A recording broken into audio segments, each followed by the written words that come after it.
এক জেহাদের ময়দান।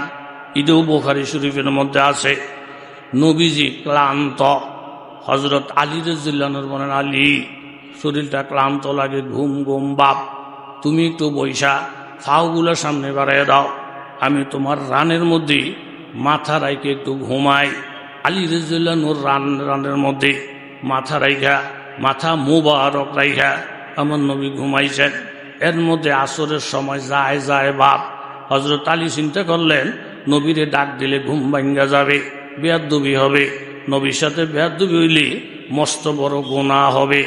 আবার আসরের নামাজ যদি ছুটটা যায়, নবীর মহাব্বত আছে নামাজ নাই, নবীর মহাব্বত আছে রোজা নাই, নবীর মহাব্বত আছে কলেমা নাই, এরুম্মা মহাব্বতের ফাঁস ফাইয়েরও দাম নাই।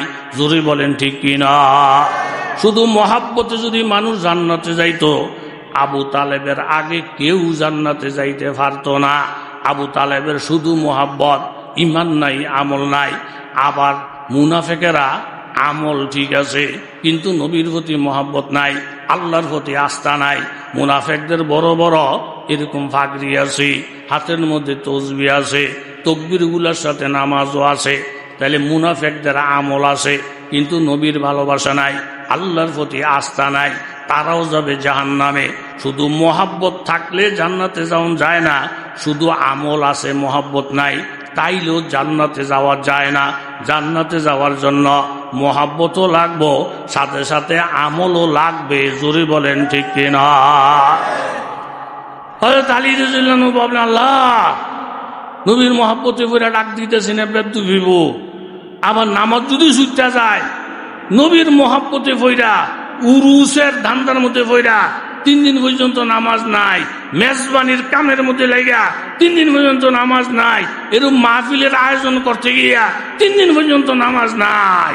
এই মাহফিলের দাম নাই, এই মহাব্বতের ফাঁস ফাইয়ের দামও নাই। কথা জোরে বলেন ঠিক কি না? ফেরেশানি আর ফেরেশানি আলী। হঠাৎ আলী রাদিয়াল্লাহু আনহু চোখ থেকে এক ফোঁটা পানি আল্লাহ নবীর চেহারায় পড়ছে, সাথে সাথে নবীজির ঘুম ভাঙা গেছে। দেখি আলী রাদিয়াল্লাহু আনহু পেরেশান, চেহারা লাল। জিজ্ঞাসা করলেন, আলী তুমি এত পেরেশান কেন? বলে, নবী গো আমি তো আসরের নামাজ পড়ছি না, সূর্য যদি অস্ত জায়গা জায়গা বাপ, এই পেরেশানিতে আমার চোখে পানি এসে। সূর্যটার দিকে তাকায় বলেন, সূর্য আর 1 ইঞ্চিও নিচের দিকে যাইস না, নিচের থেকে গুইরা আসরের নামাজের আউয়াল ওয়াক্ত হইতে যেই জায়গাটার মধ্যে আসা লাগবে, আমি নবী হুকুম করলাম রদ দিশাম, নিচের থেকে রদ কইরা উল্টায়া ফ্লান ফক বেশ কম কইরা তুমি আসরের আউয়াল ওয়াক্তের জায়গায় আইসা যাও। আল্লাহ আকবার। অহন না আইলে আর আইব ঠেড়া করলে মরলে। জোরে বলেন আল্লাহু আকবার।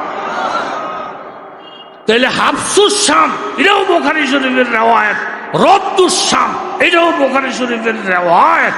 আমার নবীর সম্মান রক্ষা করার ওয়াদা আল্লাহ পাকে আছে না নাই?